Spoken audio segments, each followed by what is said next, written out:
इस संसार में हर प्राणी सुख चाहता है, लेकिन जब कोई हमारे साथ अन्याय करता है, हमें अपमानित करता है या दुख पहुंचाता है, तब हमारे मन में क्रोध और प्रतिशोध की भावना उत्पन्न होती है।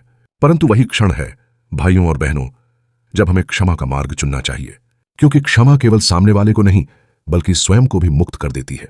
जिस प्रकार अग्नि में घी डालना उसे और भड़काता है, वैसे ही बदले की भावना हमारे भीतर के विष को बढ़ाती है। पर क्षमा अमृत के समान है, यह हमारे हृदय को शुद्ध कर देती है।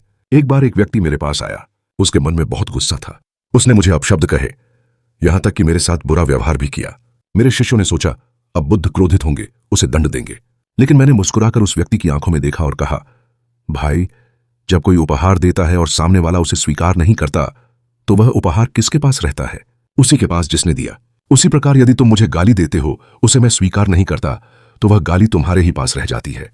यह सुनकर उस व्यक्ति कांप उठा। उसका क्रोध पिघल गया। वह रोने लगा। मैंने आपके साथ बुरा किया, कृपया मुझे क्षमा करें। जब मैंने उसके कंधे पर हाथ रखते हुए कहा, मैंने तुम्हारा कोई अपमान नहीं लिया, तो क्षमा भी कैसी? जिसने गलती की वह अब यहां नहीं है। तुम बदल चुके हो।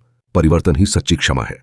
भाइयों बहनों, तलवार से तुम किसी का सिर काट सकते हो, लेकिन क्षमा से किसी का हृदय जीत सकते हो। जो मनुष्य क्षमा कर देता है, वह स्वयं भी बंधनों से मुक्त हो जाता है।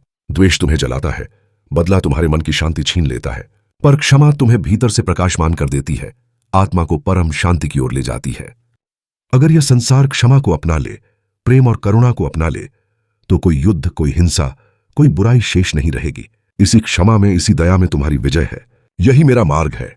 क्षमा की शक्ति को पहचानो, उसे जीवन में उतारो और मुक्त हो जाओ।